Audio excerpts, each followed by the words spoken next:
A motion for the adoption of the agenda, please. So moved.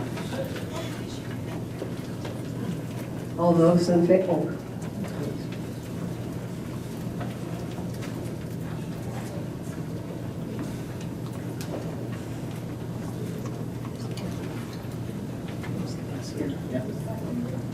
Reverend Williams.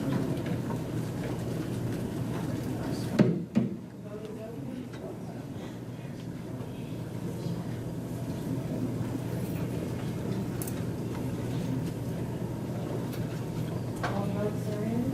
Motion carries. Okay, well, we have next our school highlights, and Dr. Anderson is going to talk about our National Public Relations Award. Yes, we have, it's listed as National School Public Relations Award, and we are so excited to acknowledge our communications team. Under public relations, we have several public relations events, so what perfect time to also acknowledge that. And then Ms. Kruger is going to say a little bit about this award. It is prestigious in many ways. The events that we do want to highlight as we go into this NASPRA award and the team are also related to some staff items. So I'm going to first start off with Ms. Kruger and her team so that you know, and I'll just introduce you to the team members. She'll talk a little bit about the NSPRA award and what it does mean for Topeka Public Schools and our team. And then after that award, we have some staff that are with us today from Spain, and we want to make sure to acknowledge our staff members so you get a chance to meet them. While we're also talking about public relations, we want to also acknowledge other members of our community who have given hundreds upon hundreds, I don't know how many you ended with, but the first hour, and it was 600 backpacks and haircuts and all those things. So we want to acknowledge the public for helping us and partnering with us. So we'll start off with the award. Ms. Kruger is the Director of Communications, and in fact, I'll leave it to her to talk about her dynamic team. Ms. Kruger? Thank you, Dr. Anderson. Good evening. Well, first let me introduce the team because this wouldn't have happened without them. So right first is Mark Kodich. He is a communication specialist on the team here. Actually has a long history in Topeka Public Schools as his mom is a retired employee of the district as well. Mark is in charge of a lot of our graphic design work that we do in the district, as well as a lot of the cable channel updates and the website stuff as well. And then Marissa Meese does a lot of our video work that you've been seeing lately, and she is a communication specialist with the district as well. And they both have been here for less than a year, so for us to receive a national honor from the work that they've done is really incredible and very exciting for what's to come for the team. And so the award itself is from INSPRA, the National School Public Relations Association, and we were recognized in 2 different categories this year. There were over 1,100 entries nationwide, and so for us to be recognized here at Topeka Public Schools is really exciting.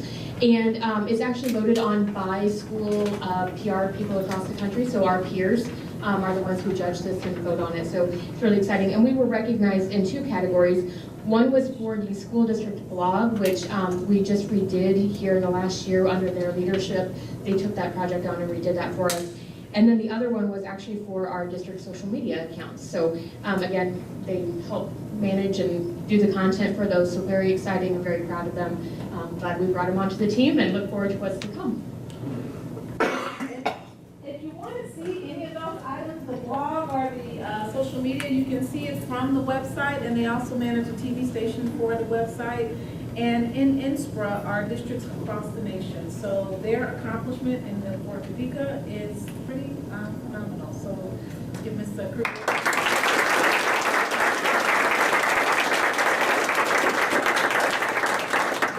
She normally manages the award, so here she's printing off her award and bringing up her award.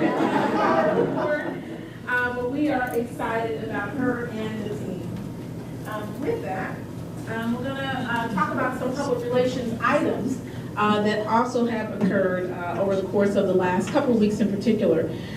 First, I want to acknowledge our teachers from Spain. Okay, so I'm probably going to say most of these words wrong.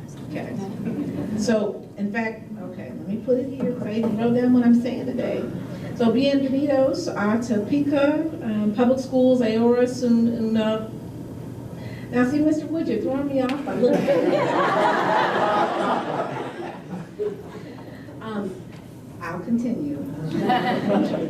Ahora son una parte de, I wrote some of this down, Nuestra Gran Familia. Feliz, is that right? You understand what I'm saying so far?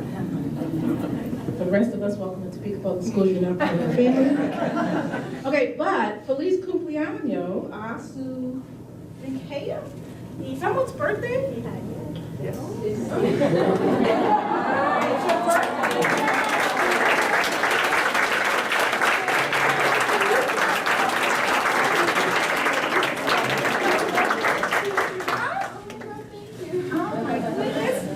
birthday. Thank you so much.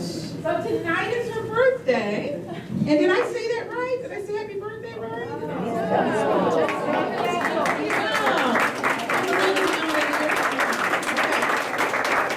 So a little Topeka West gear, and so I'm gonna, if our teachers can come on up, and so that you can just kind of share who you are.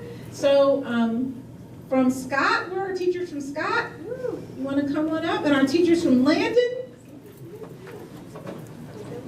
All right, and our teachers from Whitson. Oh, my mind is kind of losing out now. I haven't had enough Africa.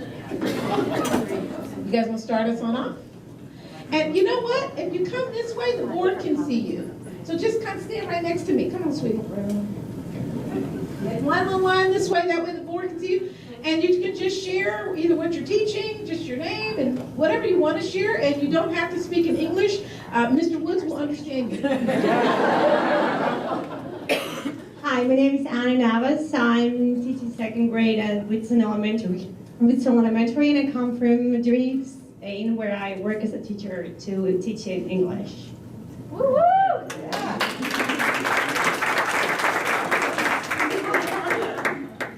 Hi, I'm Sylvia. Also teaching at Whitson Elementary School. Really happy to the opportunity given. Thank you all. My name is Cristina Galochino. I'm from Zaragoza in Spain. I'm going to be teaching in SCAT, 5th grade, and I'm very happy to be here. And I want to thank you all for the opportunity of sharing this year with you, or more years. Hi, I'm Cristina Herrero, another Cristina, and I'm going to be teaching at Landon Middle School. I'm going to be teaching dual language, English language arts for 6th and 7th grades. And I'm very excited, and I'm looking forward to starting our school year, and I'm really grateful for all the help we've received from the very first moment we arrived until now. So we've been treated so in such a warm way and welcome that we are very happy to be here. Thank you. Hello, my name is Luis. I'm going to be teaching in London Middle School as a dual math teacher. Thank you. And well, I'm going to be here 2 or more years, I hope. And so I just want to say thank you for this event, for this welcome, and that's it. Thank you. You're not allowed Good night, everyone. I'm Eduardo Lumbreras. I'm from Madrid. I'm going to be a Spanish interventionist in Scott. Well, I'm so glad to be here. I'm very happy. Thank you. Hello everyone, I'm Alba Romero. I'm from Barcelona, and I'm gonna teach in Scott in 1st grade. Thanks a lot for this. You were very kind, and for the hospitality that we are receiving daily. And well, I'm really happy to be here, and thanks for. And I get to cheer a lot. Woo! I thank you for everything. Hello, I'm Aida Rosa. I'm from Madrid. and I'm going to teach in pre-K in Scott. I'm very happy to be here. Hello, my name is Melina Sonego. I'm from Murcia, Spain, and I'm going to be teaching in pre-K Scott. And I'm really glad to be here, and thank you very much. My name is Maria Morato. I'm going to be teaching at Scott. And I just want to say thank you for giving us this opportunity to be here. Hi, I'm Alba Garcia, and I will be teaching 4th grade at Wilson Elementary School.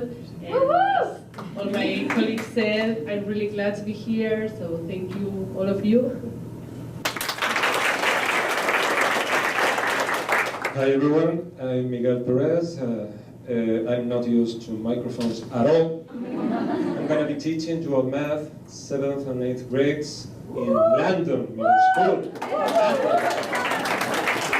And I should add that I've been in quite a few places around the world, and you people from Topeka are the most charming and loving people that I know.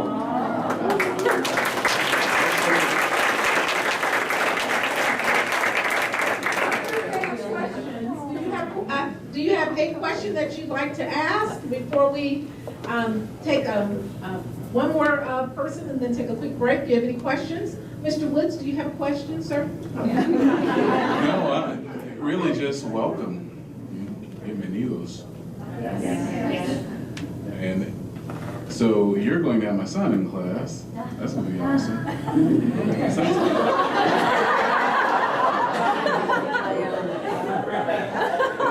So he's got an A over it. There we go.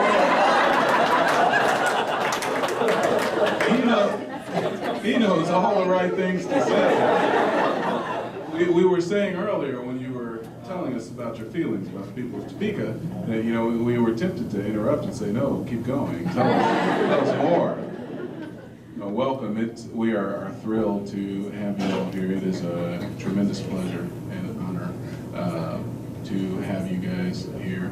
I can say as a person who, back in my many moons ago in college years, I was a student at the University of Barcelona. I did not no hablaba nada de catalán. I didn't speak anything of Catalan, and I went there thinking, oh, I'm going to study Spanish. You need to be, learn the language while you're there. So I'm just thrilled to see you all here. It has been a long road for us on the board to create our dual language program. Got it up and running under the leadership of amazing administration, amazing building leadership. This is an internationally recognized buildings leadership, internationally recognized program. But really, you guys are what make it awesome. So thank you for being here.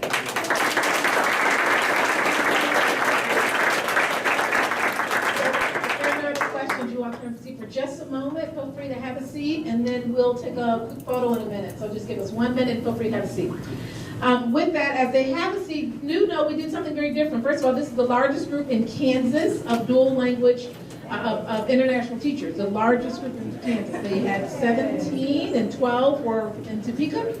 And so we created an international tour, international orientation. This was the first year. So Dr. New and Dr. Mejia and many others were at the airport greeting them, saying welcome. That was a new piece. And then they had the week off instead of having the grueling week that some of the new teachers had that are here. They really make sure that we had housing and cars, and Mr. Robbins negotiated cars, and people were buying mattresses. But the Minky family are just amazing people who just have had them over for dinner and did all kinds of things. And so we believe this is going to be a model for the state of how we take care of our international teachers. I have to say hats off to our Human Resource Department and Dr. New, who, 4 or 5 years ago, we struggled to fill a vacancy or two. much less to have 12 teachers come in and not have any vacancies and have the talent that we have is just amazing. So, so that's just a new piece. And then the other part of that is if they have children and they're international and our foreign exchange students as well, all will have buddies as well. So they have peers that will wrap around them for continued transition support. So we're excited about that piece. Moving from that and talking about our international focus, for those that don't know, Topeka is the only school that has an elementary, a middle, and a secondary school, and the only school district that has an international program recognized by the Embassy of Spain. So we really are leaders in this work. So with that, we do want to also, as a public relations piece, also recognize a good partner, the Salvation Army. Ms. Robertson, do you want to come up, or do you have people with you as well? No, just myself. Okay, just herself. Well, just herself met me last week. And the Salvation Army gave out backpacks and haircuts and food and jobs. In the first hour, there were 600 backpacks given. They're gone. And they were gone. Yeah. And so, and then she said, hey, before you leave, we want to start an after-school program so families don't have that struggle and they have no costs. We want to invest more. So we want to say from a public relations standpoint, thank you so much for all that you do. Here for it. And it says, for donating supplies and services in support of our students.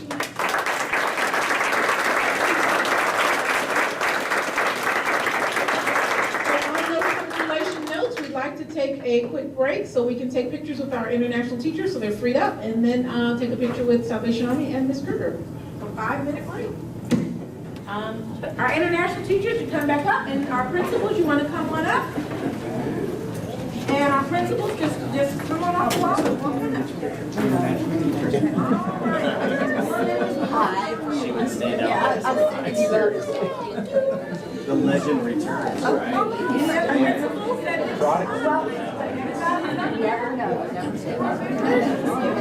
They got me pretty busy. We're loving it.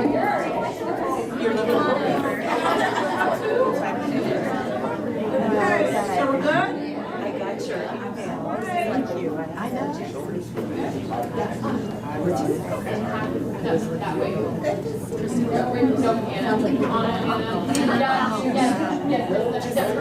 Things have worked out well. I think they got better. What?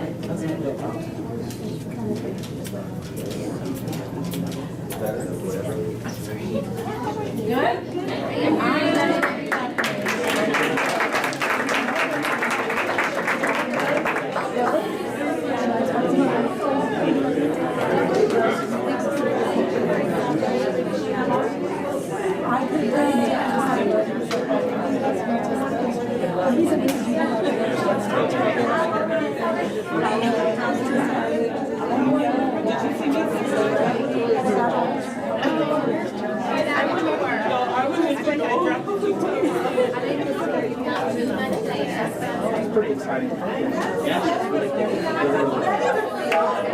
just wanted you to know.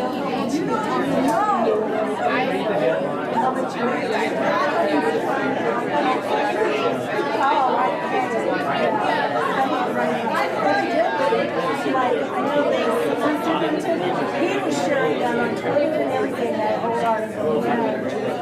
Seriously. But yeah, you're welcome, but I just wanted you to know. And culture.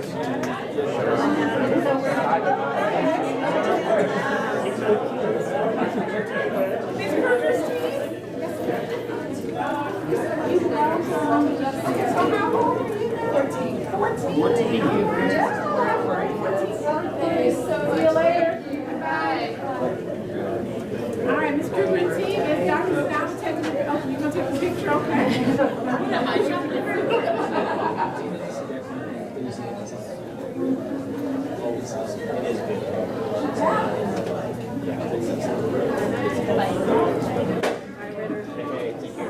Have a good day, Mark. Semester all fire day, and it's We are. Yeah, I can't say we're very just give me the kids. When I get the kids, I get my routine.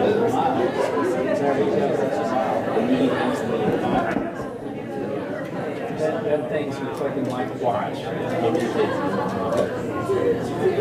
Did she go back? Yes. Well, she's 12 months old.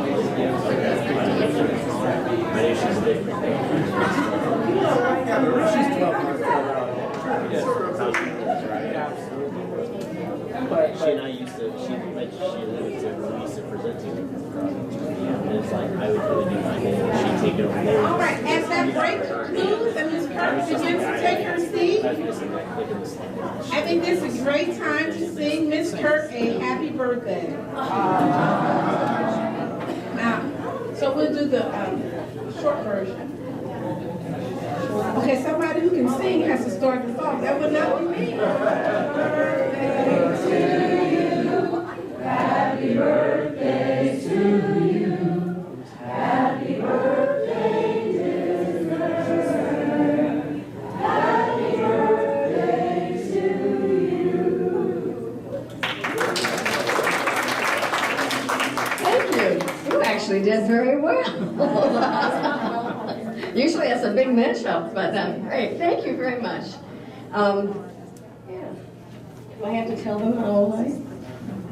I think I'm proud. I still don't have all my hair's not gray yet, but I'm 77 as of today.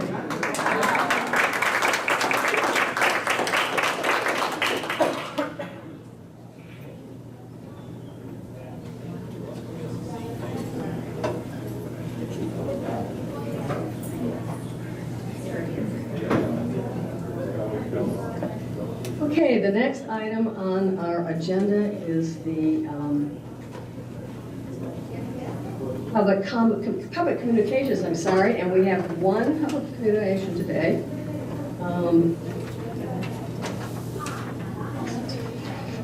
Somewhere in this great mess up here is my excuse me, or yeah, there's the application. Got it. It's paperwork. Got confused here. Okay, Elisa Jones. Can you come forward, please? Where do I go? You'll have 3 minutes to address the board. We ask that your remarks be respectful. If you should have a complaint against a specific employee, we ask that you submit your written complaint to the superintendent. If the complaint is against the superintendent, please address your written comment to either me as a vice president or to the board of clerk, Ms. Lister. Okay? Thank you. And you have 3 minutes. Thank you. Welcome. So my name is Elisa Jones. I'm a parent of 2 students in the district, and I'm an English for Speakers of Other Languages teacher at Topeka West High School. It winds up being a very fortuitous night to be here. Here for just 2 minutes. I cannot hear her. Is that mic on?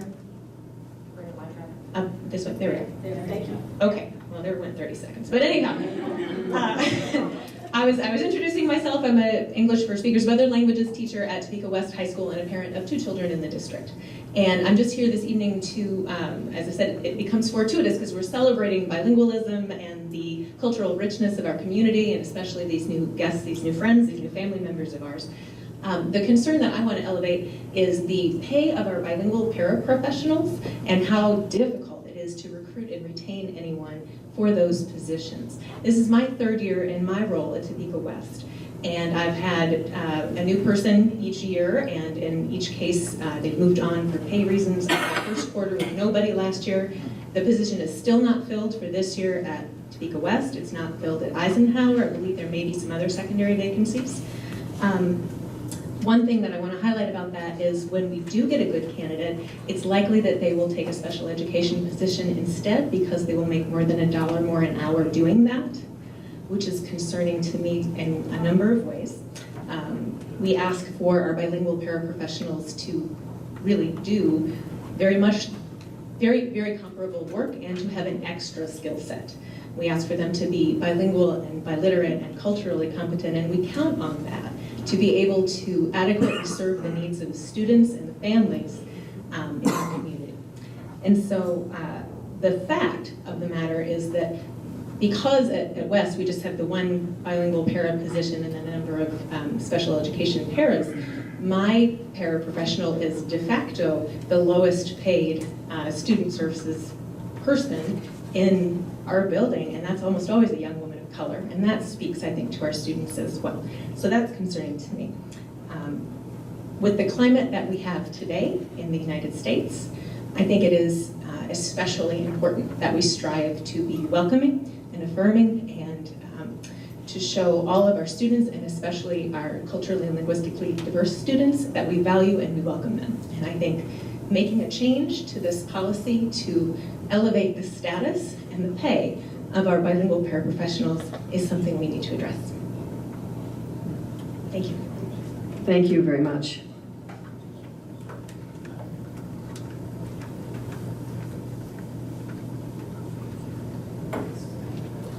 I just want to make sure that, Ms. Jones, you understand that we don't normally respond, except that we're probably going to respond to what you said because it's very timely and it's something that we struggle with.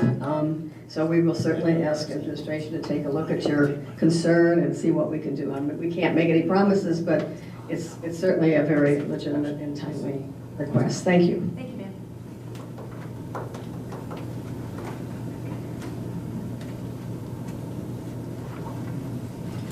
Okay, I need to have disposition of business by consent. We need a motion, please. Madam Vice President, I move that the board would approve the items of business by consent as presented and authorize the board president or superintendent to sign a special project and purchasing contracts for and board of education. Second the motion. Thank you. Before we have a vote on this, I think Dr. Anderson had some of the things that she'd like to bring up in regards to what's on the business by consent. We do want to point out one of the donations, and Mrs. Sharp, and while we might have someone here from State Street, since Ms. Sharp is here from the elementary, and we have a family that is here as well being acknowledged. Ms. Sharp, can you come to the podium and introduce the family and talk a little bit about the donation, and then we'd like to allow for them to have an opportunity if they would like to have some words this evening. Yes, I would like to invite Mr. Gilbert to come up. I know that they have a crew of family here. You will recognize Miss Darcy Krause, who is a former TPS employee. They are making a donation to State Street Elementary School for a memorial learning garden for Mr. Gilbert's mother, who taught at State Street Elementary. And so I will invite them up. I'm sure that they would like to share some more information as well.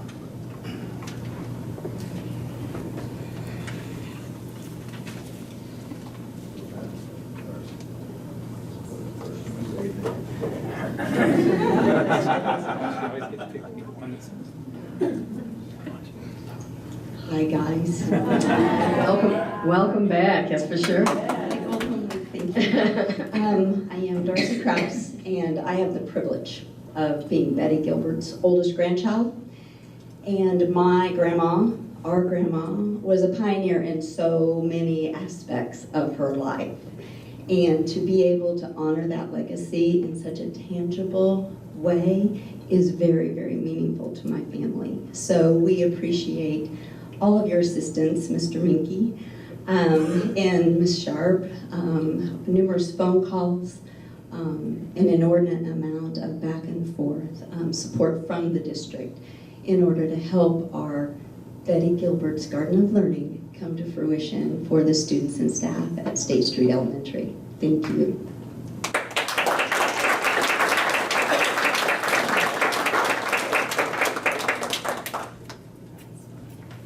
Well, we are very, very thankful for the donation. It's a very generous donation to the students at State Street. Okay, are we ready for a vote? All those in favor? Oh, we don't, it's up there, I'm sorry.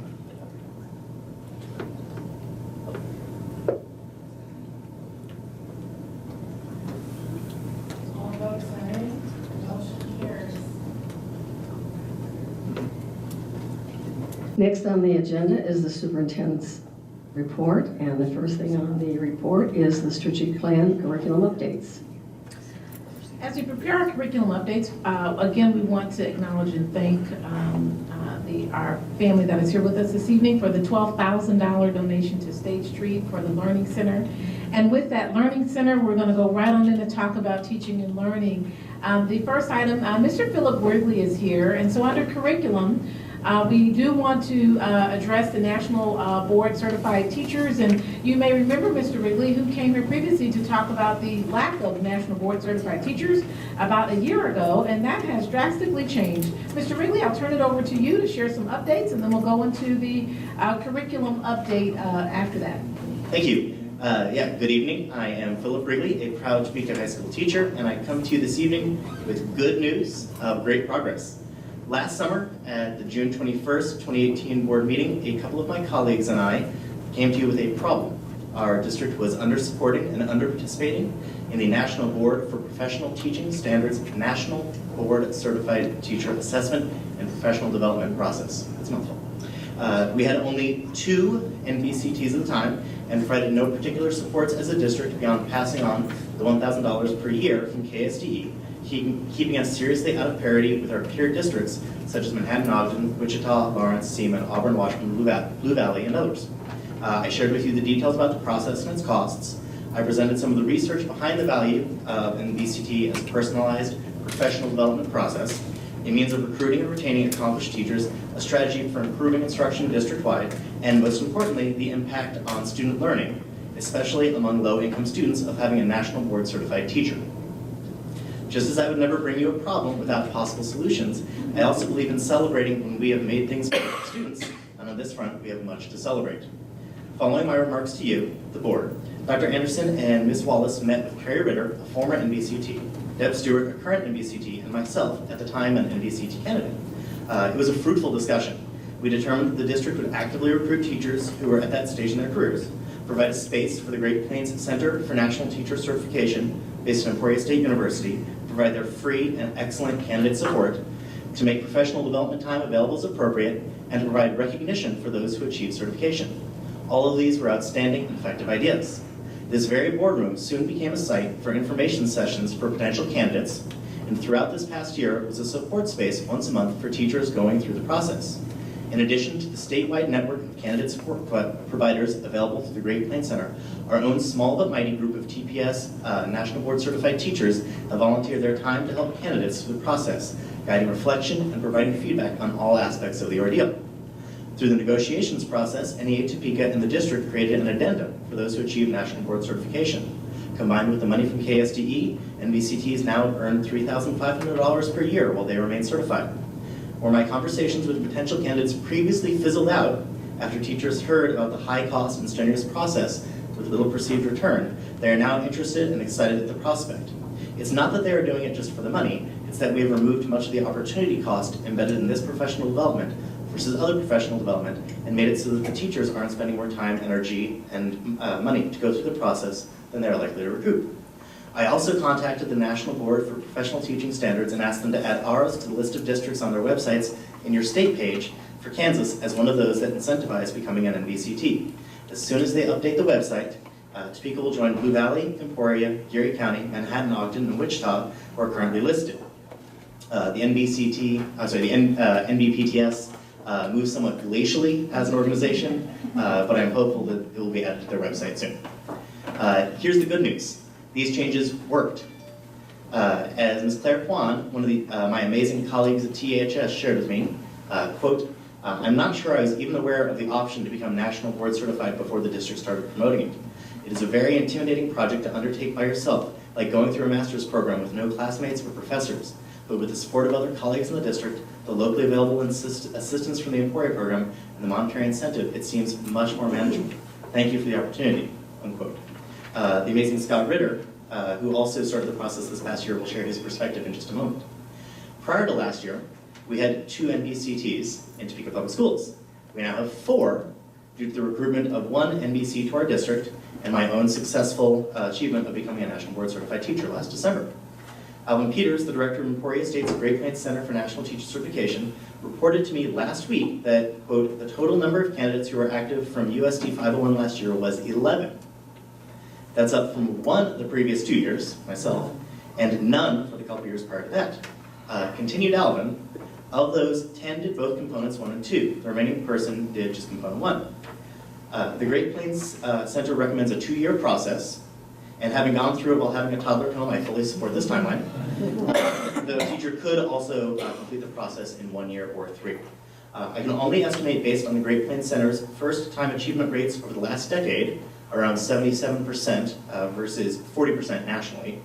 But by 2021, we will have quintupled the number of NBCTs in our district.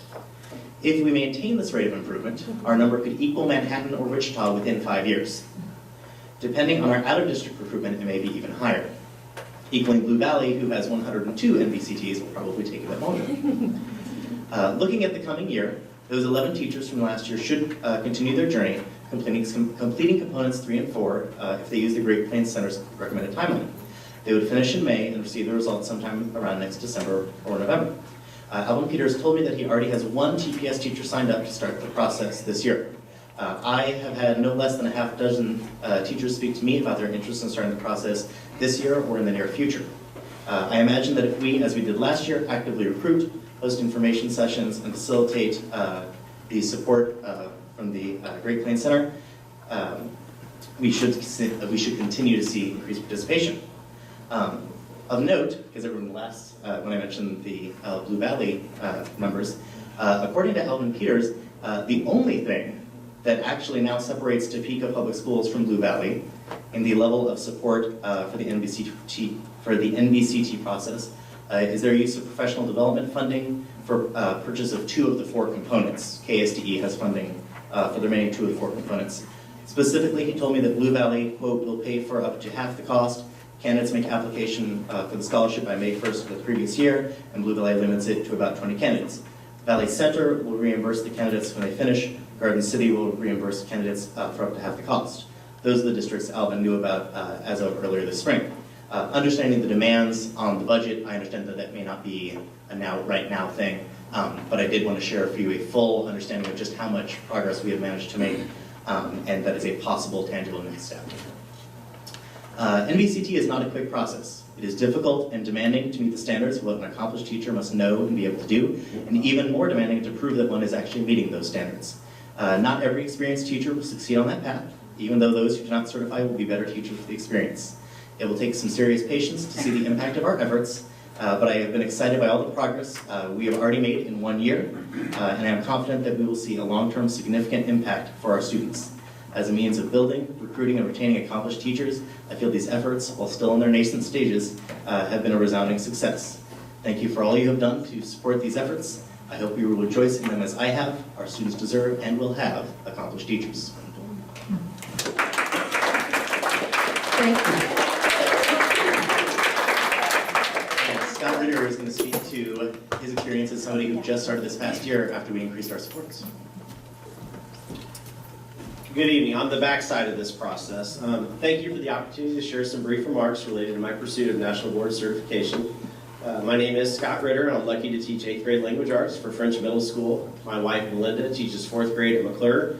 My daughter, Ava, is nervously about to enter 6th grade at Landon Middle School, and somewhere I feel like Stacy Schreiner's out in the community going, woo! I'm entering my 19th year with Topeka Public Schools, and I've been fortunate to have access to many leadership opportunities that have allowed me to avoid stagnation as an educator. I've been an instructional coach. I moved from elementary to middle school. I've served for years on our curriculum and assessment team. I presented many times at professional development for my colleagues, including 3 times today. When he said I'm amazing, I'm tired. And I've been a cooperating teacher for 5 different student teachers in this school district. I was also blessed to be recognized as a Distinguished Staff Honoree several years ago. But National Board Certification has always been, so to speak, possibly maybe one of the crowning achievements that I could put on my career. As I'm one of those teachers, I say I have more yesterdays than tomorrows in my career. Despite the undeniable allure of such recognition, I've never seriously considered going that route. I knew on a personal level 2 different people as they traveled that path, and I saw the massive mental strain it puts on a teacher. I knew it was undoubtedly a healthy process in the big picture, but I never saw it as a worthwhile trade-off to distract from my more immediate responsibilities as a teacher, a coach, a husband, or a father. But that changed when I learned about the financial incentive made available last summer. My mom said my entire life that the way you budget your money says all you need to know about your values. And I was reminded of those conversations when I learned about the process and the stipend through Topeka Public Schools. To feel like the school district was going to value this process in such a meaningful monetary way was an impetus for me to make this leap, even as my career is on its back half. Our association president, Stephanie Harson, and assistant superintendent Billy Wallace, each individually demonstrated their vociferous support to me, and I presumably many others, to pursue this process. And my supervisor at French, Kelly Hoffman, has been a champion every step of the way to me. Year one tested me in ways that I hadn't previously experienced, as I reflected deeply on my practice and improved my pedagogy. The demands to navigate this route are significant, but I'm already seeing the benefits from my decision to leap into the fray. So thank you to the board for investing in my colleagues and me, and for indirectly pushing all involved to go through this process. I sure would like to think the children of TPS are going to benefit directly and be direct beneficiaries of this experience. Thank you very much. Thank you for your presentation. So while we're waiting, we might have some questions from the board. We have questions or comments from the board? You can answer questions too. Yeah, Ms. Lewis? So you've explained this to us before, and we've had our administration explain it to us before, but can you walk us through each step of what it takes to become nationally board certified? Let me give you the elevator version. Or the elevator version is? There's an 8-hour seminar on this that Corey does. So there's 4 components. A candidate has to demonstrate accomplished teaching in all 4 components. They are their content knowledge, which is basically like if the praxis like were beefed up, hyper. Differentiation of instruction. Your teaching environment, which that's the one that everybody knows about because that's the one where you have to film your class. I think I videotaped 103 different class periods and got 2 15-minute videos out of it. Lots to reflect on. And then the last component is essentially how you use data and assessment in your class. And so what it really is that you take your own teaching and put it under the most intense microscope of testing your own teaching against what accomplished teaching looks like. And they've spelled out what that looks like very explicitly for 25 different disciplines. And so it's the professional development piece of it is that rather than talking about in general, here is a strategy. It's who are my students? What do my students need? How can I set goals appropriate to them? And really intensely looking at what you do. And in a very positive way, it can be a little bit tough on the teacher, as Scott spoke to, because there are points where you'll feel bad about your teaching. Even if you're an amazing teacher, to look at it under such a microscope as to, am I really doing that? Am I really doing that as effectively as I could be? And so it's one of those things where when you're in it, you just feel like you're messing up all the time. Honestly, what it feels like. And then at the back half, you suddenly go, oh, I made 30 different changes to how I approached this, and this, because I realized, okay, here was the standards of accomplished practice, and I can get in line with that. And then you start thinking, seeing your teaching through the framework of accomplished teaching, which is what sort of outlines the process.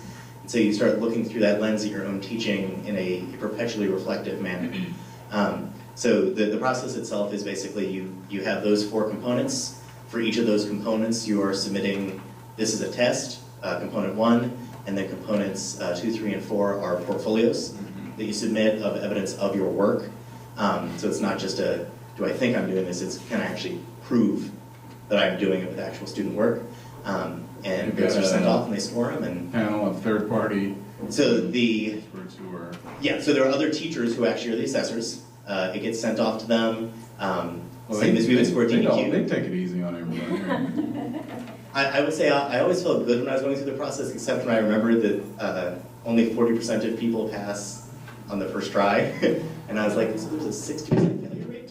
Like, I always felt good up until that moment. I'd be reminded of that and suddenly get a little bit nervous. It's good if you're baseball. It's not good if you're... That's right. Final question, and then I'll stop asking, but I'm just curious. So of the 4 components, you mentioned that KSDE has funding.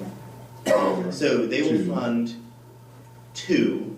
Which 2? Any 2. So in other words, they have funding set aside. You could use 2 in 1 year, or you could use it 1 year and then another year. But they have, so each component is $475, and then you pay a yearly $75 registration fee. So KSDE will fund those 2, and then the candidate would be responsible for the remaining $950. One of the challenges that we had previously was, if I have to pay $950 to go through it and just absorb that, and then you wait about 1.5 years from the time you would have purchased the component till the time you would get your results, so that when KSDE, when we were just passing on the $1,000 from the KSDE, you would be waiting 1.5 years to just recoup the cost of going through the process before, and then it would be another year before you would even see any financial gain from going through the process. And the point isn't the financial gain, but the conversation is pretty much like, I need to swallow $1,000 for. Yeah, you do have a mortgage, and, you know. Yes. So. And I got 2 kids to take care of. So yeah, that's what the other districts are doing. The Valley Center, Blue Valley, and Garden City is, it's not an unlimited fund. The Blue Valley is one I know most specifically, but it's basically like, they've used some of their professional development funds. I think it's the Title IIA funds. I think it's the Title IIA funds, and they just earmarked a pocket of those as funding that would be allocated for the first this many people who are going through the process. Some do it up front, like KSDE does it up front. You can only, so they won't like fund coming back for, like, if you don't pass it, you can't ask for more money. But other districts do it as a reimbursement, you know, after the fact. So it's been done both ways. Thank you. Yeah. Thank you, guys. Other questions? Yeah, Dr. McCarthy. More of just a comment, just to applaud everyone who's undergoing this process. I know as I'm about 20 years into my experience as a professional, and it is easy to stagnate. So it says a lot about you and your dedication to your profession to want to reinvigorate yourself. And I would also just say it's an incredible example to set for your students. And I hope you share with them that you're going through this process and that we all are truly lifelong learners. Amen. But thank you for being that model for your students. Thank you for the support. And I just want to thank you for bringing it to the board initially. I mean, it wasn't something that we were thinking about. So we appreciate that you took the initiative to come here and share that with us last year. Was it last year or the year before? But anyway, thank you very much. It means a lot. Thank you. As we continue talking about curriculum and curriculum updates, Ms. Dela Cruz is going to begin her presentation regarding the math curriculum template that we'll bring on up. I'm sorry, will it be Ms. Dela Cruz, Ms. Wallace? And so I'll just begin to talk through that as we prepare to start that piece. And so, and on your table, you have a copy of the math template. The curriculum is now being rolled out. Math is the first portion of that, and there is also an ELA piece that's just the first unit of ELA that is also being rolled out for the elementary. Ms. Wallace, is there a comment that you'd like to make regarding this piece? Board members, I do want to remind you of John Hattie's work in visible learning, and the template falls in alignment with that. Ms. Wallace? So yes, the curriculum and assessment teams met in June to look at our current curriculum design maps and look at how they might be able to enhance them and include components of Dr. Hattie's work, as well as still maintaining the understanding by design philosophy of our curriculum. Good evening. I'm Cheryl Dela-Cruz, a math consulting teacher. While the CDMs or the curriculum design maps are you're getting copies. Well, first of all, I want to thank the district and district leadership for everything you do for our international teachers. I am an international teacher myself, and I know how it feels. You just made the transition a lot easier for them, so thank you. Muchas gracias. Maraming salamat. Curriculum design maps. Okay, so the curriculum design maps are developed to delineate learning goals, instructional practices, assessments, and resources. So this is a tool that teachers can use in planning and implementing effective instruction. So I'm just going to walk you through the different components of the curriculum design maps and a short description of each component. So basically on the very top, we have links. So those highlighted in blue and underlined, those are links that when you click on it, of course there's more the printed ones, but it would take you to some more resources. So we have the grade or course and then the title of the study. You might see some like difference between the unit and the module. So unit 1 tells you that's the very first unit that they're going to teach, but that is module 2 of our core resource, which is Eureka Math. And then the approximately number of days, so that's the estimation of the number of days that they need to finish that whole unit. Next to it is the essential questions. That's basically thought-provoking questions. Academic and key content vocabulary, those are the focus for that particular unit, and we linked the Case DE student glossary resource in there for consistency so that every teacher in the district uses the same vocabulary, same meaning, as well as it provides visuals as well. Going down, we now have the standards. So we included the standards for mathematical practices, which are, there's 8 of them, and then the math content standards. We also linked what those 8 practices are, as well as an explanation of each practice and what it looks like on the in the classroom.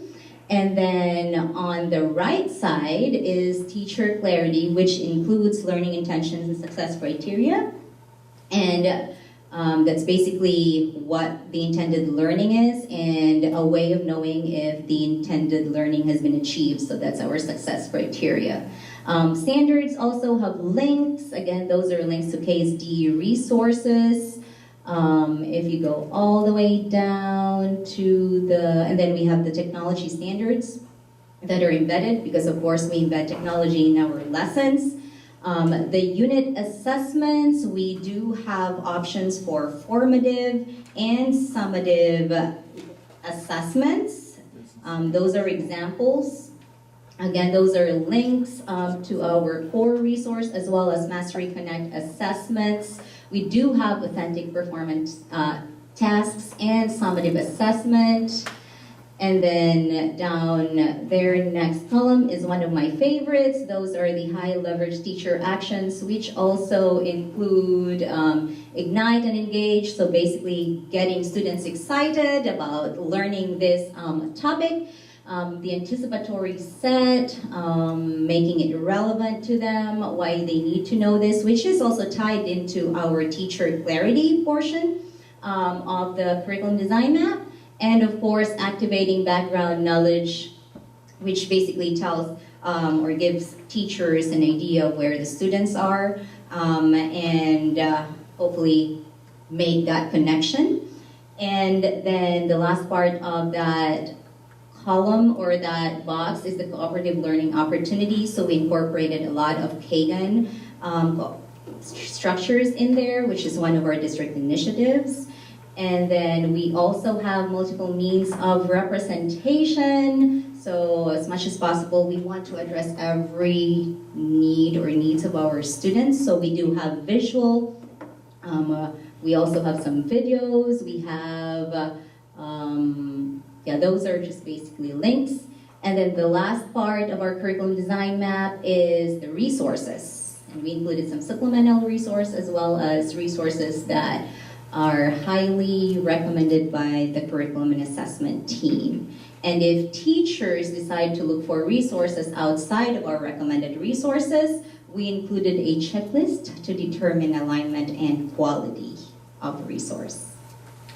So as she kind of concludes that piece, as a reminder from the Cross and Job report and from our strategic plan, under Goal 1.1, we listed realign the curriculum.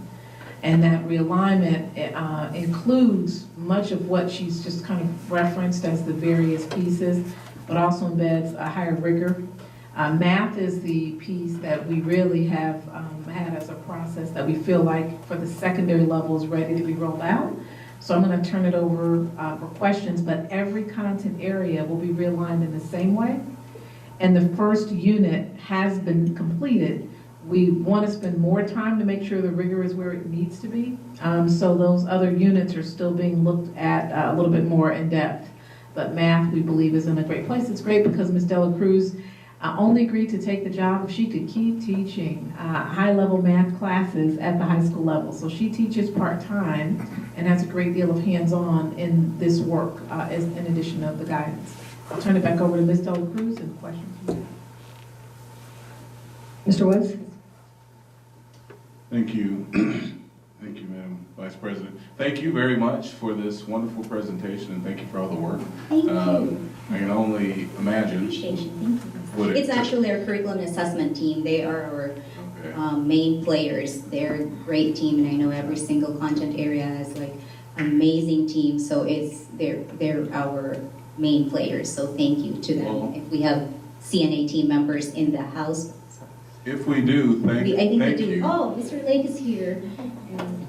Just because, Mr. Lake is here, so thank you. you know, I think about it, it's wonderful, first of all, to have teachers doing this. Yes, this is graded by teachers and for teachers. Yeah. So the question I had though, so as I look through this, and you've got formative and summative assessments built in, do you have like a suggested schedule or timeline in which each of those should be used for teachers? If I can click on the link, I'd probably see that, right? We do have some, like we have a year at a glance, and that's where probably at the end of the unit where teachers give the summative assessment. But formative, we also have that in our core resource as to where they can do like formative assessment for every lesson. But teachers also have the flexibility to do that as well, especially formative assessment in their classroom. And you got suggestions for additional resources so they can actually choose if they want to? Yes, so these are all options for assessments. And is there a particular link that you would suggest that we click on that you think is perhaps most impressive with kind of showing your, clarifying your point of what we teachers can click on one of the links. Which link would you like for him to go to? Can we go? Yes, please. Are we on 6th grade? Yes. 6th grade. So if you go to assessment, and we can just click on any like lesson 2 on the formative assessment. Like those are exit tickets. No, like the very first one. It's like lesson 2 or lesson 8. So yeah, so.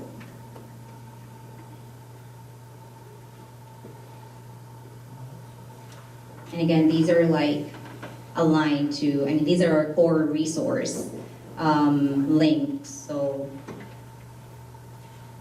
Did the CNA team build this from scratch, or was there a template that you used? Because this is an impressive document. Yeah, I'm impressed too. That's why. We actually, as far as I remember, because I was a CNA team member, and we were given a template, and I think that was based on research. It actually started like 10 years ago, and then we built it from scratch. Like the content was from our CNA team, and of course we had some like checklists and like what are the things that we need to include here. It wasn't just like, oh, this looks nice, this looks, but it was like we had checklists, we had rubric to add in our resource.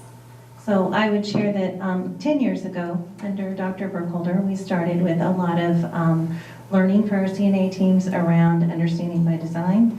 And then from that, this kind of grew and adapted, and we actually changed the format about 3 or 4 years ago to be a little bit more teacher user friendly. Okay. Dr. McCarthy. Well, and that's one of the questions I had is how is it that teachers make use of this? And if this is a document for every single module, that seems like an overwhelming amount of information. So how is it that, say, our new teachers are introduced? So we provided professional learning, which is very timely because it was actually today. So we provided training on how to utilize this. They actually received a document as well that had what it is, why it is included. Teachers need to know the rationale behind our decisions, as well as how it is or how it should be used in the classroom. And we gave them some time to process and reflect. And this is not just like a one-time thing at the beginning of the school year. This is also something like as we plan as a team, we're going to look at our curriculum design maps, and then we're going to look at our core resource and see some connections. And again, this is also a matter of like working collaboratively, being each other's support, so that we can make things a little bit easier for us teachers. So as a teacher, can you walk us through, is that okay that Mhm. if she? Yes. So if you're in a classroom, can you walk us through to show how the Absolutely. teacher used that? Can you move out of this? Yes. Can you let So- Mr. Gowan know where to go as a teacher? How would you use this document that will be user-friendly? Yeah, so, well, you're looking at the curriculum design maps right now. So if I am going to teach my very first lesson, I would look at my standards. And of course, in my resource, I have the standards listed there as well, right? So I would look at this, but we suggest teachers to plan by topic or by unit so that we can also see how many days that we need to teach for, this or teach this lesson. And then I can look at my teacher clarity portion so that I can embed that in my lesson plan, or even like share those with kids. So I can create learning intentions and success criteria, or lesson learning intentions and success criteria from the unit learning intention and success criteria that I created. So if we can stop for just a moment, can you go back up to where you were, Mr. Gowan? One of the pieces of professional development about teacher clarity is listing the outcome that you will be successful when you've done these 3 or 4 things. That's new language, the teacher clarity piece, and training over the last year and a half with John Hattie. And so they've added in John Hattie's language of, we're learning to attend to precision when performing computation. You will be successful when, here are the 2 things you need to do. Now, if you are a teacher and you're planning your lesson, then what would you do next? You kind of mentioned teacher clarity, making sure they know where that is and where that came from.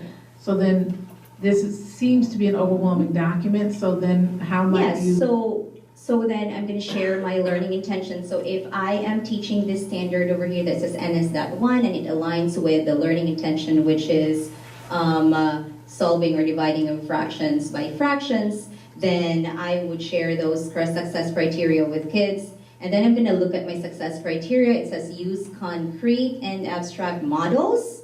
So then I would look at other parts of the curriculum design maps where that says different means of representation. And so those are the models and representations that I am going to use in my classroom.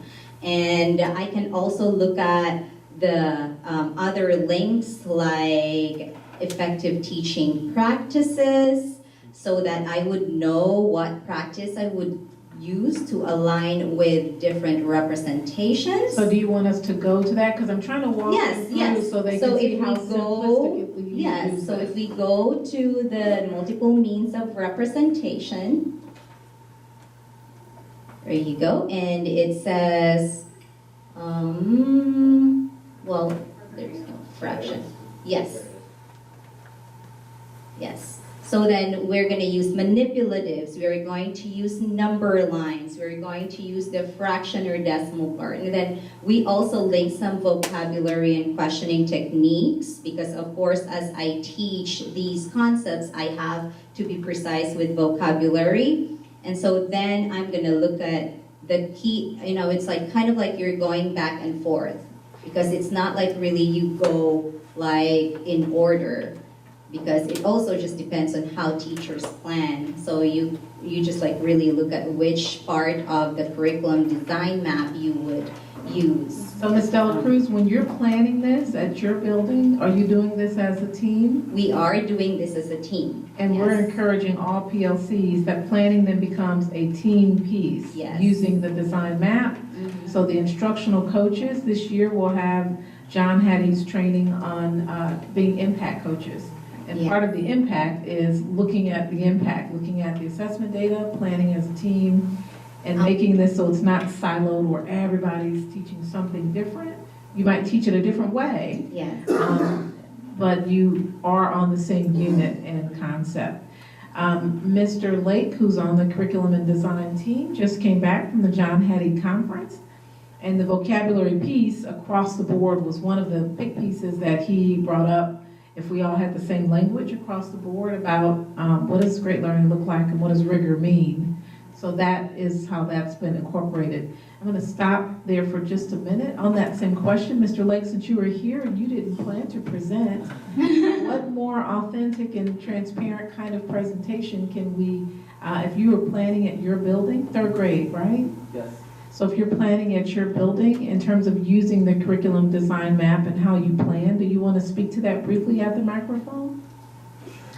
The benefits of being sent to a conference. And great leadership. And great leadership. Because honestly, and can you share where you teach at, please, sir? McKechnie Elementary, 3rd grade. We are still, I'm not saying confused, but we're still learning ourselves. My team, Amy Glinka with myself, we kind of started dabbling a little bit with John Hattie's work last semester, and then we got presented this with CNA, recreating and understanding the learning intention success criteria. So going forward, using the map to help align with our resource also is going to be very important, and making sure keeping us on track. Ms. Delacruz referred to the pacing. The pacing is outlined in our resource, but also we need to take into consideration our children, where they're at with their success criteria to achieve their success, so they can see that, especially in mathematics, because it does get very deep, the vocabulary gets very strenuous. Having the resources available on here, I see that as a benefit. It is time consuming, as Ms. Delacruz was kind of alluding to. So if teams are effectively PLCing and collaboratively together using this document, I see it as a good guiding tool.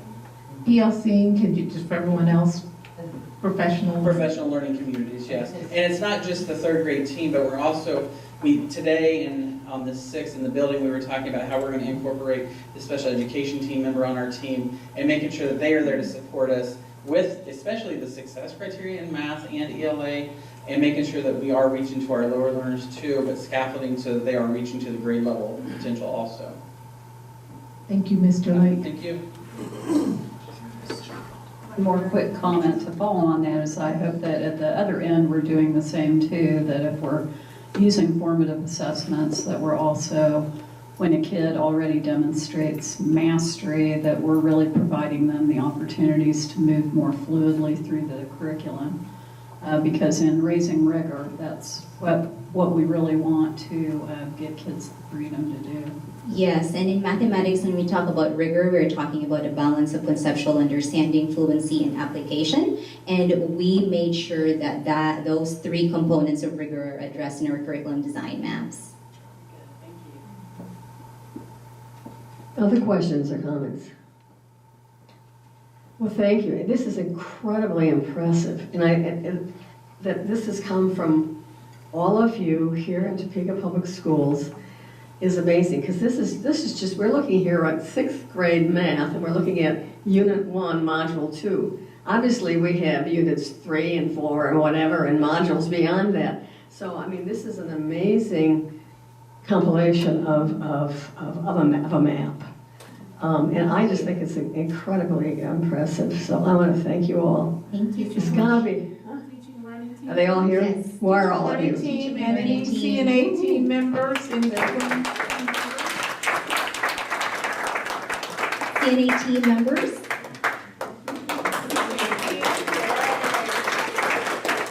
Thank you, Ms. Delacruz. Thank you very much. I think you have duly impressed the board, and it should help us with our issues of rigor. Thank you very much. On the online enrollment, and then Mr.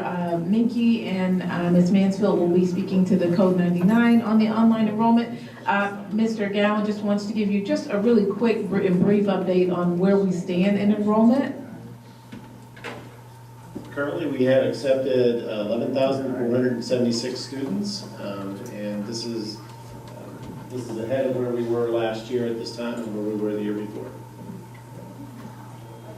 He'll continue giving you those updates every meeting, and as we have other final updates and demographics, he'll just continue to do that piece. So we're just going to keep that on the board agenda each board meeting for a while. Mr. Gowan and all have been really doing just an amazing job with incorporating a new system and getting through all the problem-solving pieces. Thank you, Mr. Gallon. Mr. Minky and Ms. Mansfield are here to talk about the Code 99. Mr. Robbins, is there anything you wanted to say as an introduction to that? Or?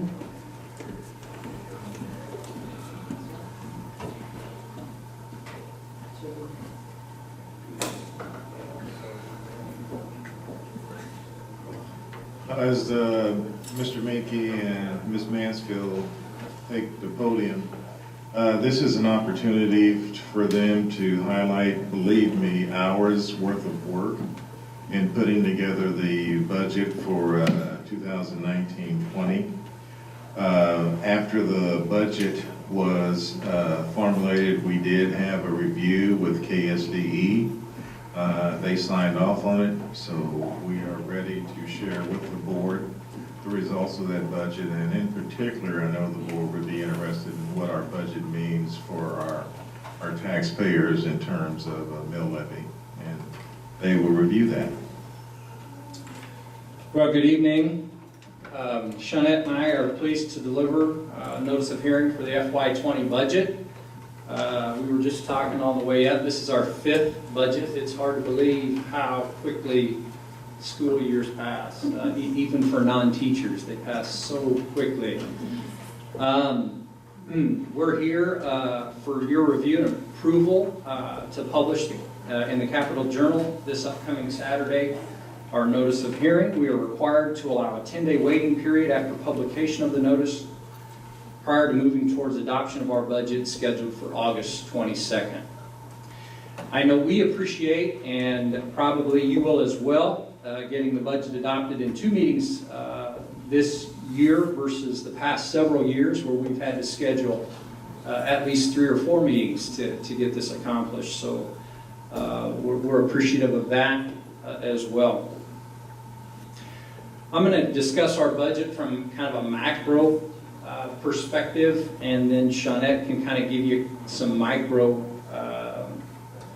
items, how we drive this state document into our multi-line district center-based budget. In your packets this evening are the notice of hearing for the 2020 budget, which details the past 2 fiscal year expenditures, as well as proposed budgets by fund with estimates for taxes required to support those expenditures. Immediately behind the notice are copies of the resolution and a 2-year property tax review for selected funds. And those 2 documents will be incorporated in our hearing and budget adoption process on August 22nd. So if we're ready to get started, go ahead and pull up your Code 99s. We're going to talk about that a little bit. And I'll start by saying last year's budget was drafted with a great deal of optimism, and this year with some cautious optimism, but still optimism. I'll explain that with some things I'll refer to as tailwinds and headwinds in this budget cycle, and hopefully that'll make a little sense to you.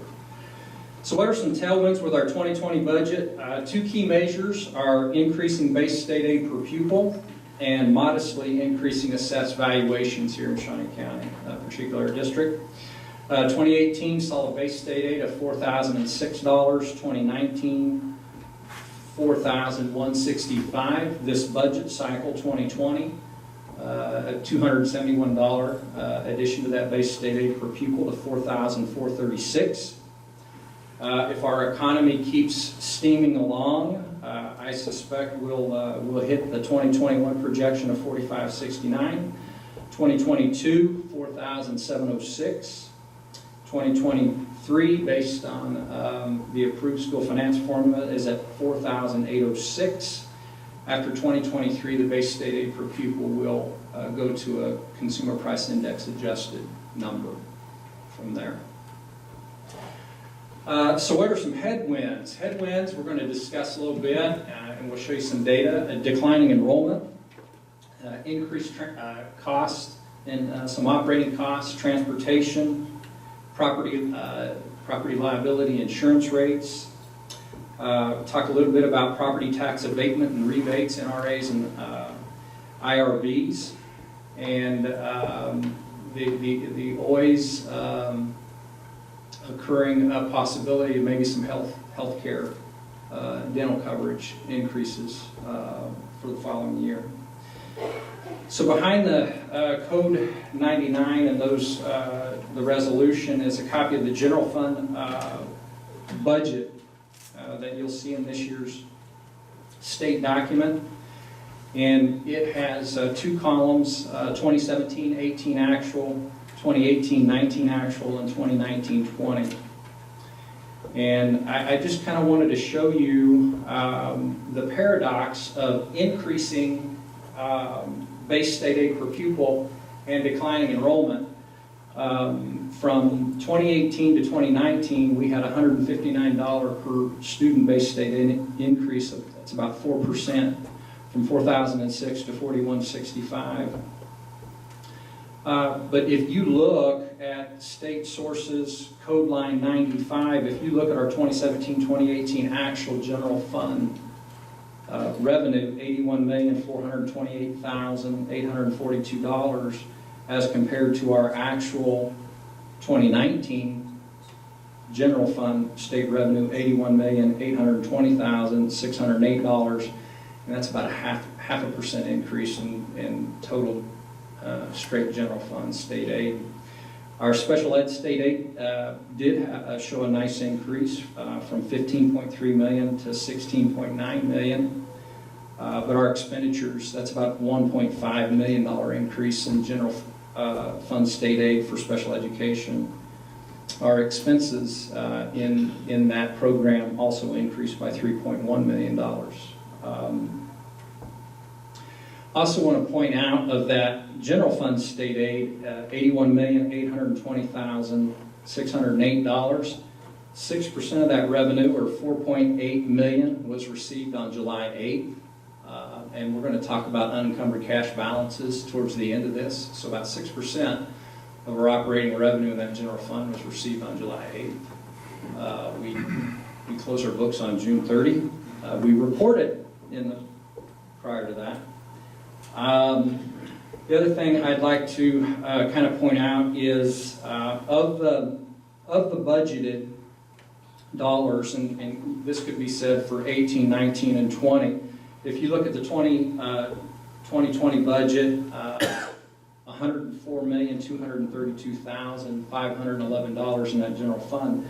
33% of that, or $34.4 million, will be transferred to our other special revenue programs, primarily special ed, voc ed, bilingual are the recipients of most of those dollars. But 33% of that budget will be transferred to support those programs.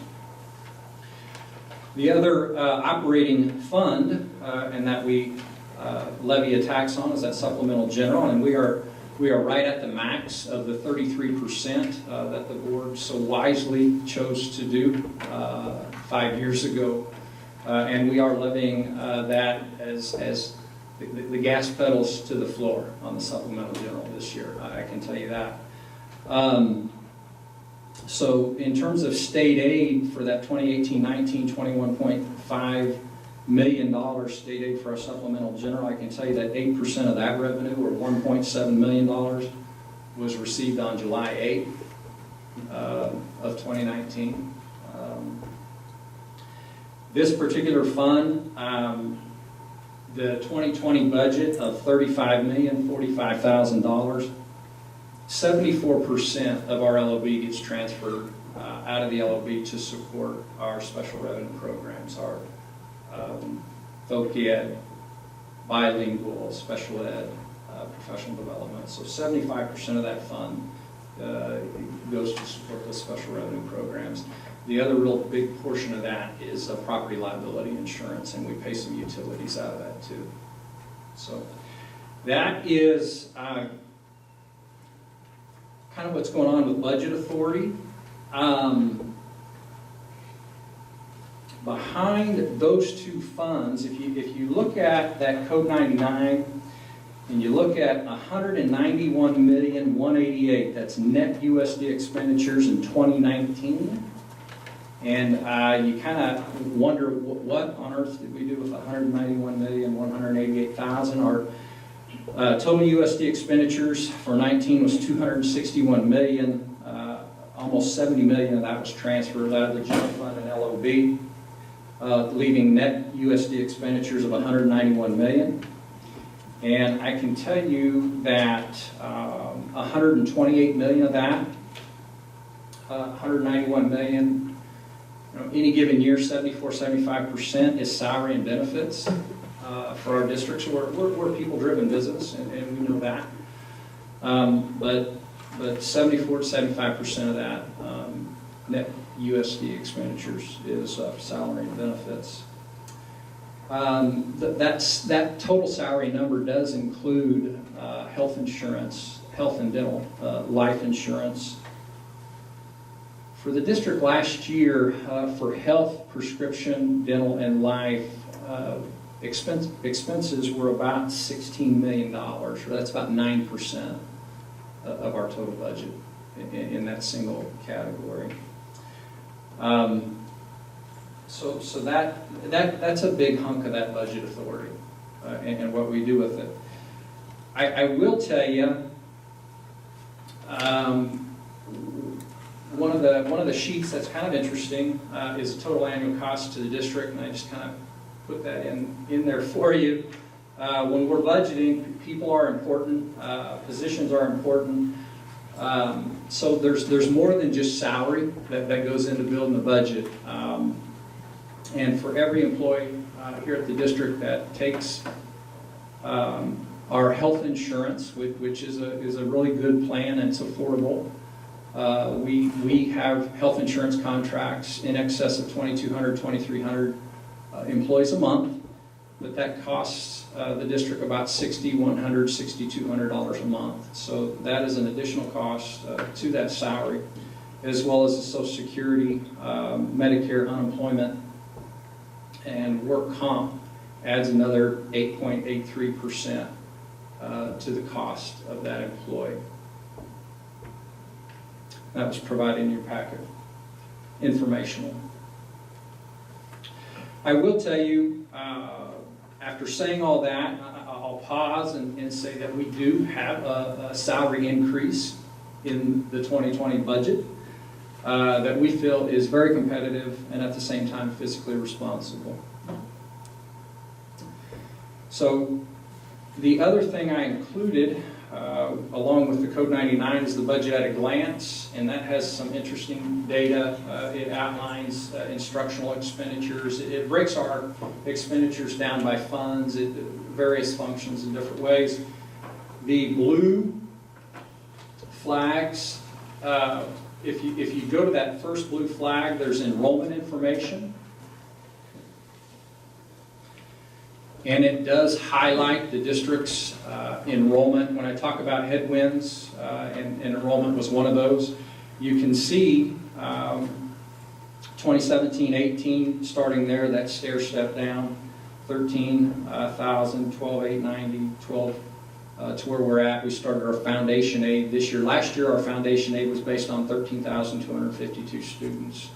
This year, foundation aid is based on 12,976 students. That's a decline in 275 FTE.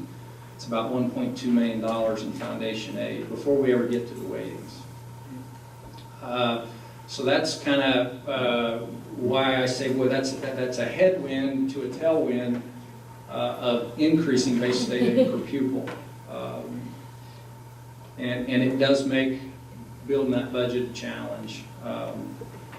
Behind that, though, I would like to bring your attention to the mill rates by fund.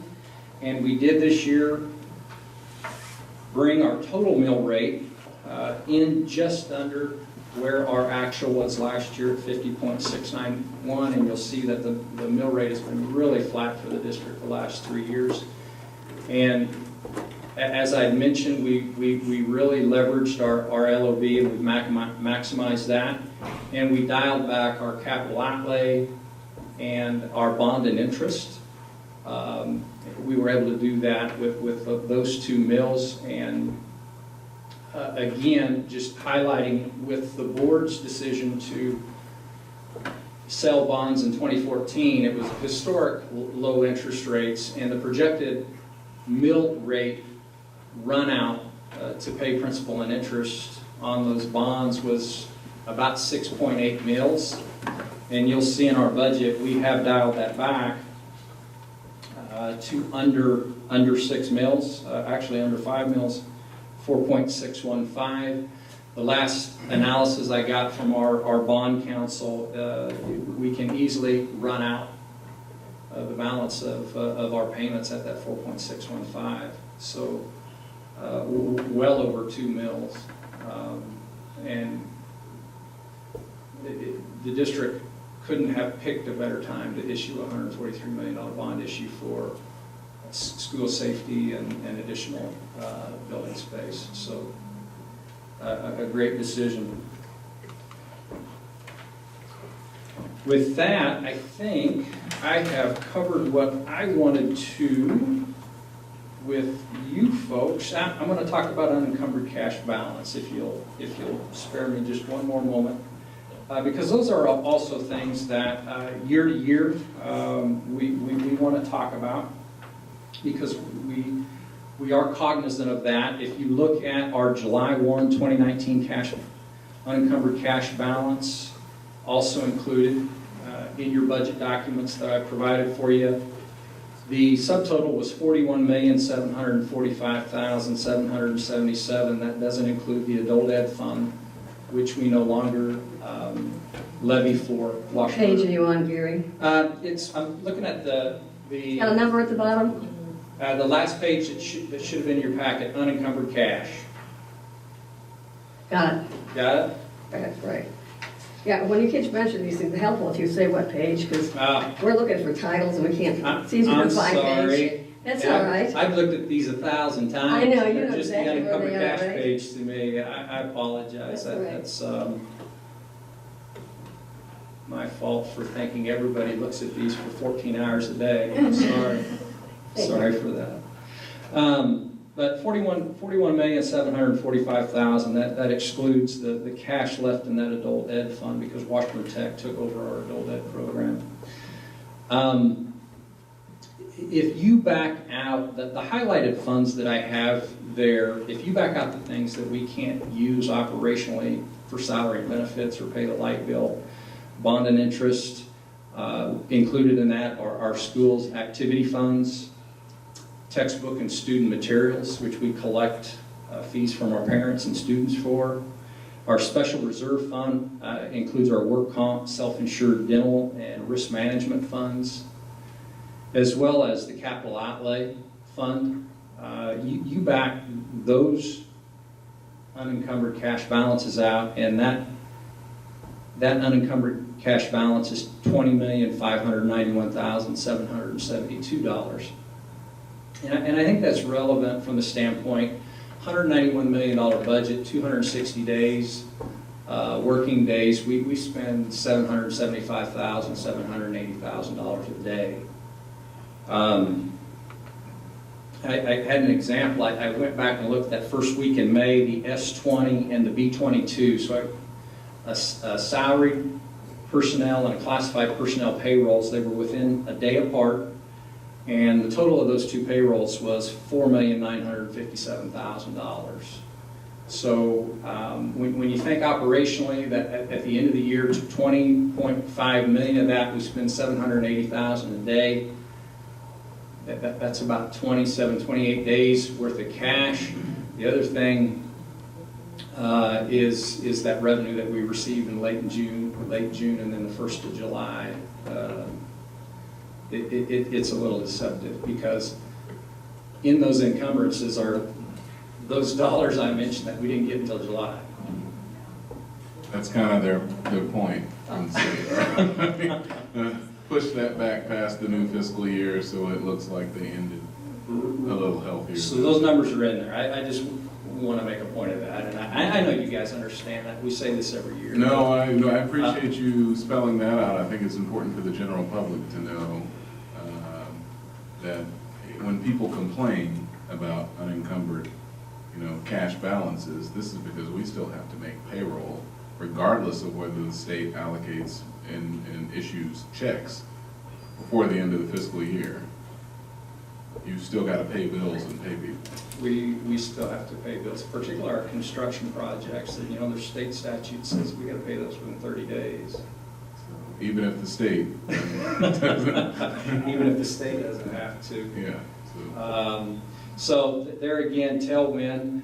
An interesting point when I had mentioned NRVs and the IRVs, and I know there's a lot of development going on in Topeka, and I love it. I want it. I want that growth too. But I just want to point out that it does have an impact on our budget. It does throttle down the revenue we collect.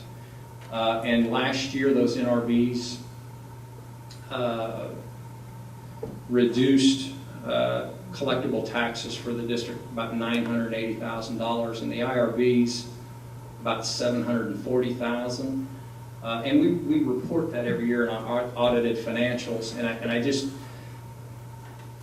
bring that up again because today, I got notice on the property, some great development going on at 29th and Fairlawn, but that will set aside for a long time. Yeah, it's great development. 15 or 20 years or something.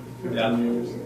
Now, our friends at Auburn Washburn are going to get to experience some of this with us because I know that I think they've got some property at 29th and Wanamaker that's going to get some of those as well. But there is an impact for that development to taxing into. That one's even going to be, after it finally gets fully built, we'll have a real understanding of the impact. So hopefully it'll bring more kids into the district. That's what I'm that's right. Coming to Johnny's West. Yeah, we got a Johnny's now. Bring your kids to 501.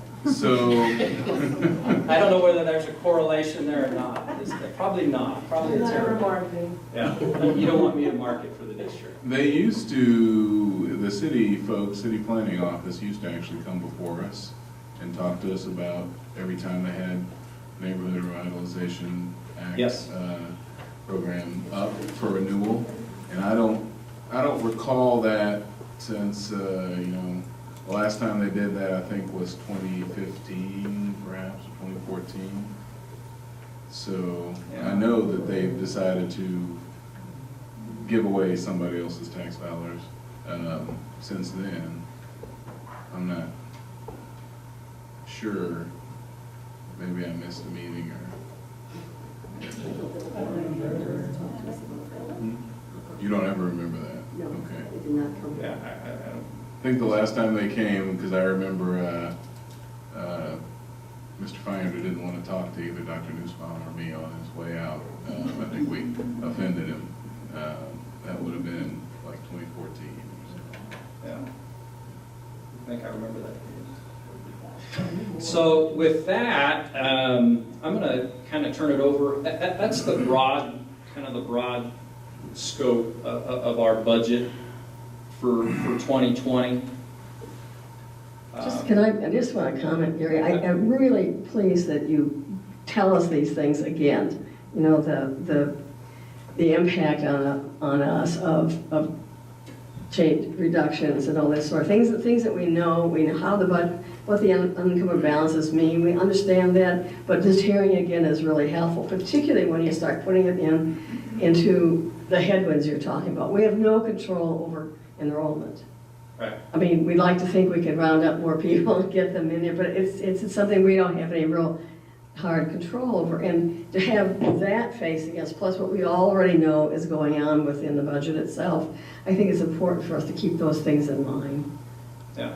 I mean, it is, we're not going to, 4 of us are not going to be here the next time you have to do this. So you'll be telling a whole bunch of new people what all this means, but it's critical. Yeah, I agree. And I am very optimistic, and I want to reiterate, but it is a cautious optimism because our Supreme Court has blessed this school finance formula. We've got some projections to look forward the next 3 years. I hope our light industrial economy in Kansas doesn't fall victim to the current trade war. That is a concern of mine. because we all know how quickly 4492 turned into 3852 when the economy When our economy backing up. tanked here, When yeah. it started backing up, Yeah, it, and it was about 6 months. And I really appreciate that you're being cautiously optimistic, that you're always conservative with the budget and the projections and what's going to happen. And we, because of the carefulness of you and Larry Robbins, that we have maintained and weathered the Great Recession and the Brownback years. We survived and did well, and were able to pay people, and we managed our funds very, very well. But the more things that happen to us that we have no control over, again, are the things that, you know, keep me up at night worrying about. So, you know, I just want to thank you guys for what you do, and reminding us is not bad. I'm gonna let Shawnette speak a little bit. We've kind of got that global picture. There is some real heavy lifting that goes on in this budget after she and I come to the conclusion of what that state document looks like. And I was sharing with the deputy superintendent in the general fund, and you could look at that example I gave you. And I didn't include the expenditures. First line item is instruction expenditures in that general fund, and it's $119 million. It's a great big crazy number in that state document. But we're not done, because Shawnette's got to take that number and drive it into 40 different cost centers. And that's a challenge, and I'm going to let her explain that to you, because that's a part of the job I don't like. Hi, I'm Shawnette Mansfield, and I just want to let you know that creating the FY20 budget was a team effort. Like Gary said, the cost centers, which our budget is built by account strips. And just to give you an idea, it's over 38,000 account strips long. And to do that, of course, I can't do it by myself. I have a team of people that help me, and also the district. Every principal, everyone has buy-in. We have worksheets that go out to the schools. The schools actually go over their budgets and send that information back to me. That helps build the district budget. So it's something certainly we can't do alone in the business office. And it is nice having input, of course, from our schools and employees in the district. So just want you all to kind of know how this work gets started. And we start in January, usually sending out the information. And of course, it takes time for the district leaders to get that information back to us. I have a person in my office that keep most of these account strip lines with the help of course, IT. Scott Gallen's team couldn't publish this budget without their help. So just want to thank everybody, thank the schools and leadership for giving us the roadmap to creating the budget. Because of course, after everyone gives the worksheets to the business office, we have to take that information, like any budget, and trim it or sometimes fill it so that it can fit this Code 99. So that if someone were to look at our budget at any point of the year, it would match the dollar amounts that we publish. So it's a very important part of the process. So I guess with that, we'd like to say, after we roll the budget, tell us, the schools, don't call us if your supply budgets are off by $50 the first day. Give us a day to review those 38,000 lines. Yeah. So with that, we'll stand for any questions or any further questions, or we ask your permission to publish our notice of hearing for the 2020 budget in this Saturday's paper. Thank you, Madam Vice President. No questions really, but mainly just as loud as I can to commend you for the excellent work. So probably what's most impressive about the budget to me when I look at it is the fact that despite, notwithstanding the headwinds that you mentioned earlier in terms of enrollment changes, having some positive tailwinds also in terms of an actual school finance formula that, is a step toward adequacy and equity, and the court rightly has to, retain jurisdiction over the case, given the history of the behavior of the actors involved. But despite all of those things, what we're talking about is funding all of our priorities. This is a big deal for us because we've everybody on this board, we've gone through at least one strategic plan session. Some of us have gone through two, in which we've developed two strategic plans, and this really is how we fund all of our priorities in our strategic plan. We have all of these accounted for. As you just mentioned earlier, we are spending probably about 75% of the total dollars here on salaries and everything associated with personnel. The vast majority of those are directly in the classroom. The rest of them all support learning in some way. So, I reject the premise of that all in the classroom. You and I both every year. Yeah. Try having school without a custodian. Yeah. I dare you. Or without lights. Or without lights. Boy. Yeah. This electricity, I sure can't read good when I got light. Right. But the fact that we've got all of this, and we did this not only with a flat tax rate, we actually are lowering our mill levy just by a little bit, our mill rate. Our taxpayers should definitely see that as a win. This is a win for them, being able to do everything that we say we're going to do for our students, everything that we need to do to fulfill our strategic plan objectives.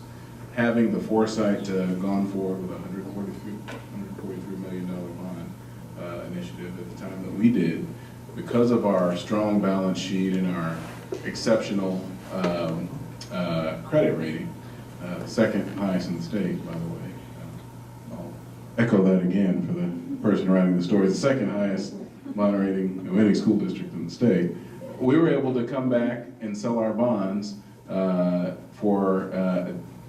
with less in interest than we thought. We ended up having additional money. I got a chance to go just today to Highland Park Central for the ribbon cutting on the new gymnasium, new shelter. And you've got all of these amazing resources. They've got this new area where students can learn. They're actually connecting some of the places that were kind of remote satellite parts of that campus. Students are always sheltered from the elements now. Teachers have more resources to do what they do best. We were able to do all of that basically by holding our taxpayers harmless. So that is excellent management, and I think you and the administration should be applauded for it. I think things have definitely changed now, but some of the folks a few years ago at the state level probably could have taken some lessons from you. Not probably, should have taken some lessons from you. So thank you very much for your work, and definitely for the administration, Dr. Anderson, Mr. Romans. Thank you all so much for doing this for us for as long as you've been here, every single year. Thank you. Mr. Mickey and Ms.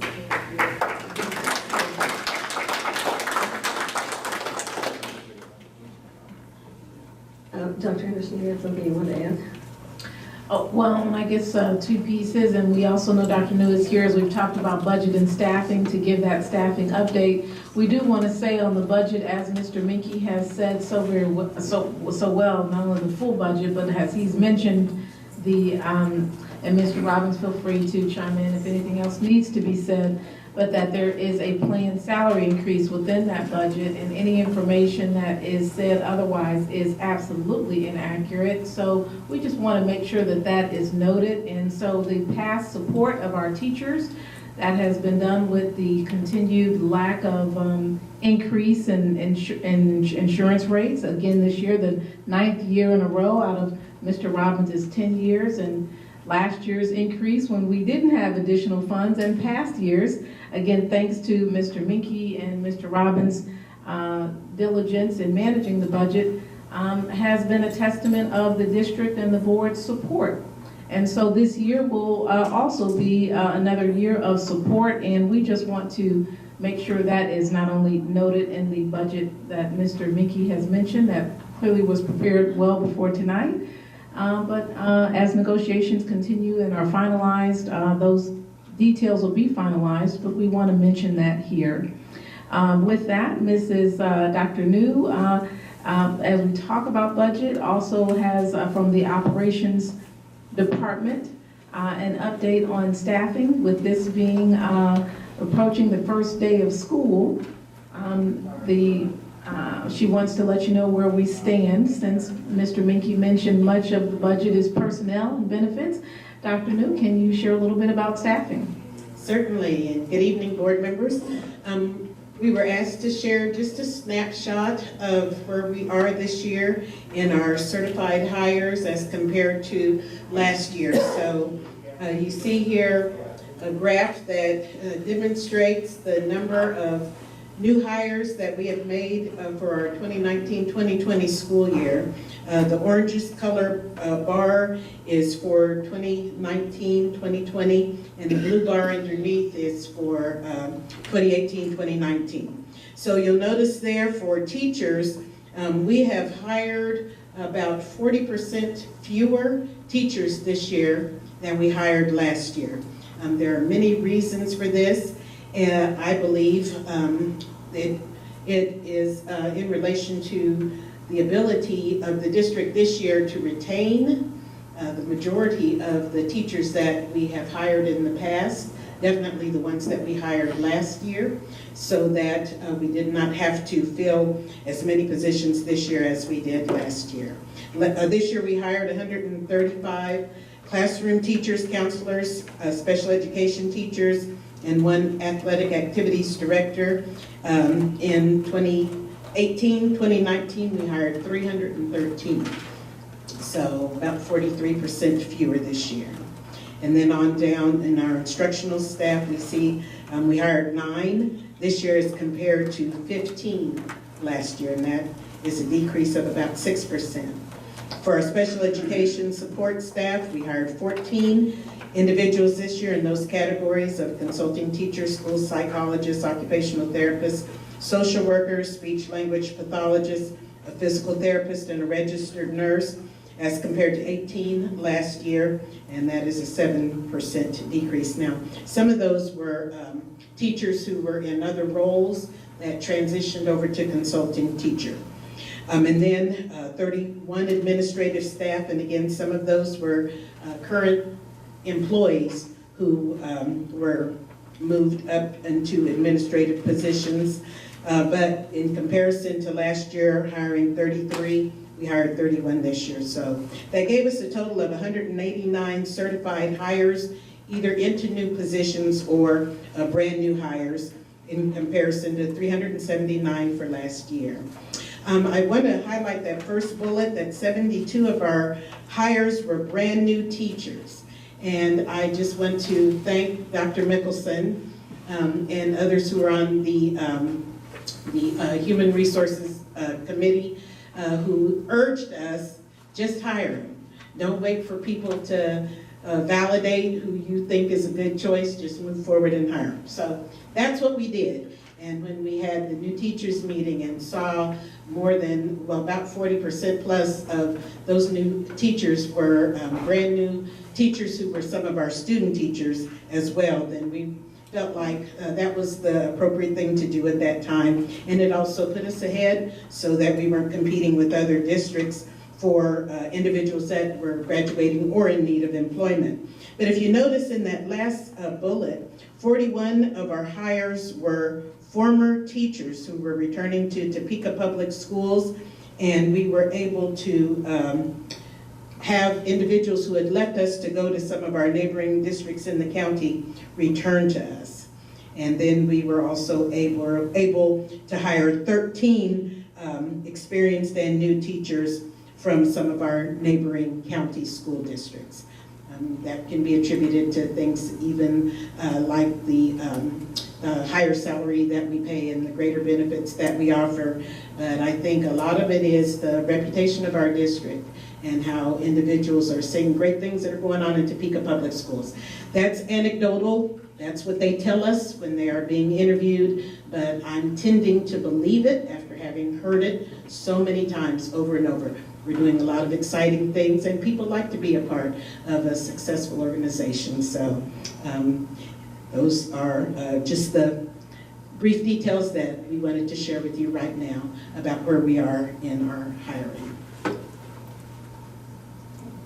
Any questions? Dr. McCarthy? I think you're also underestimating your impact at persuading people to join us. Yes. So thank you.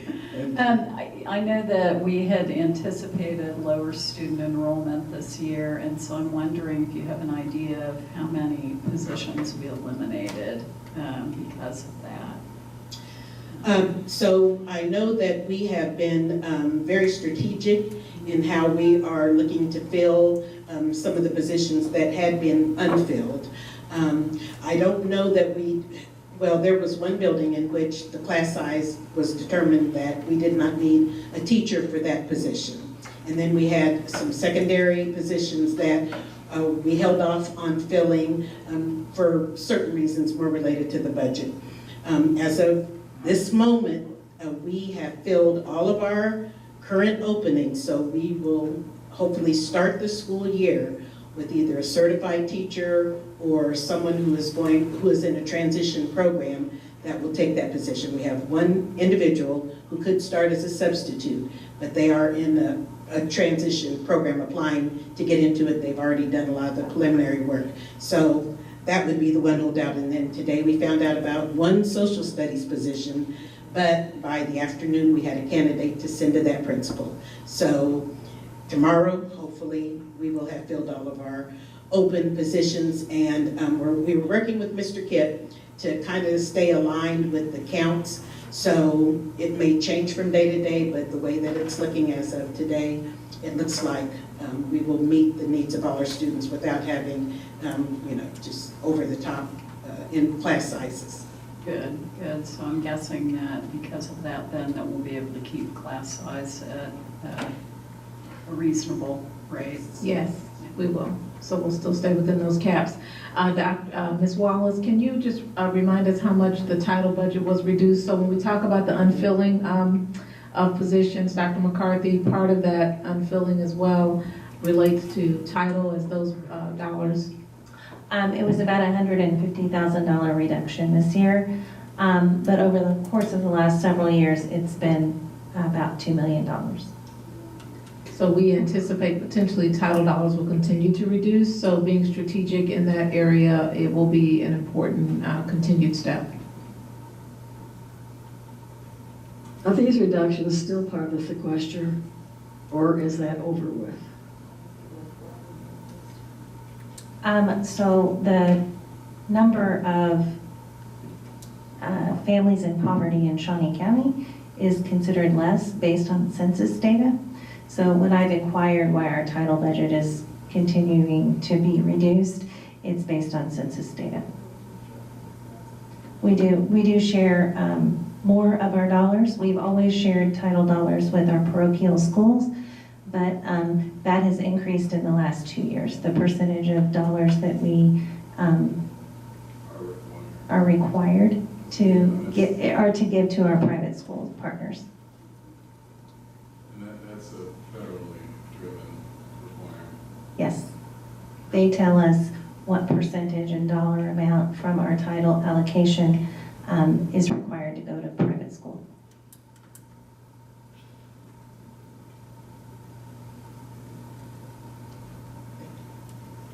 Thank you.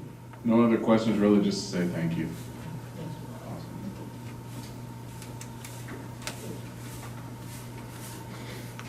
Dr. Anderson? You're good. Oh, we have to vote. Oh, that's right. We have to have, and my battery was running low. I would move, make a motion to publish the notice of hearing for the fiscal year 2020 budget. I'm gonna need to vote by. Mine's still there.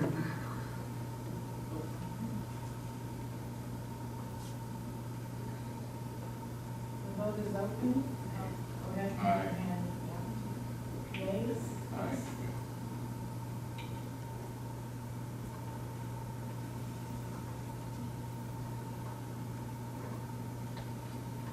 None come across. Finally, yes. All votes are in. Motion carries.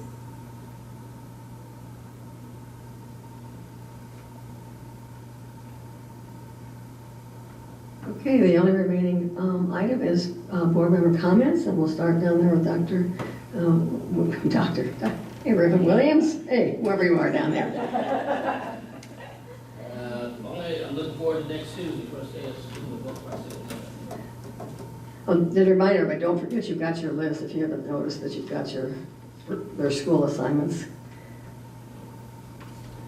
I enjoyed the convocation Tuesday. Young DeAndre Hicks needs to be in debate or forensics if he's not already with Mr. Remy at Topeka High. He's very talented, and I enjoyed hearing from Sal, and Sal Cruz, and he and his family have a part in our family, and so it's enjoying to see him progress to hopefully successful with his practice. So, tonight, as we welcome the teachers from Spain, we heard from Mr. Wrigley, who I think teaches English learners, probably, is that correct? Yeah. Ms. Jones at Topeka West does the same. We heard from her. And I just, this past week I went to Washington, D.C. and took a running tour of the monuments, and I stopped at the Lincoln Memorial and saw the Gettysburg Address and heard and reread that and saw what Lincoln said at a time when our nation was divided and tried to reconcile beliefs and wounds that had been inflicted at that time and recognize the wounds that we're seeing today in our country. And I'm appreciative of our district and our community and our willingness to accept people who may be different than us, maybe look different than us, speak different languages than us. And I think that's one of the really cool things about our district, and that we recognize that and adopt it and accept it and champion it. And so I'm just appreciative of the vision of the district way back when to establish dual language. I wish I had the opportunity back when I was in school to learn 2 languages like these kids do now. So I just want to comment on that, and then like John, looking forward to Tuesday where I get to visit State Street Principal. I would absolutely second everything you said so eloquently, and I guess one thing further I wish I'd said to those teachers from Spain is that they have no idea how powerful it is to our students to see us value and hire adults who are speaking their language and look like them. And so I'm really thankful that we have that commitment to do that. I also would like to thank you very much for, this is a great meeting tonight, full of all kinds of information. And I appreciated the level of detail that we got with the math curriculum. You know, I'm a data person, so I like delving in and hearing more about what's actually going on. So thank you for that. Mr. Woods? Pass. Well, let me just echo what everyone else has said about our district and how we respect people who are different than we are, or than I look like, which is beginning to feel like an albatross these days, because of things in our history that have made me feel uncomfortable about things that ancestors participated in. And one of the things I forgot to do that Reverend Williams asked me to do, and I think it's at the end of our really important session today, that we take a few moments in silence to think about what happened in El Paso and Dayton.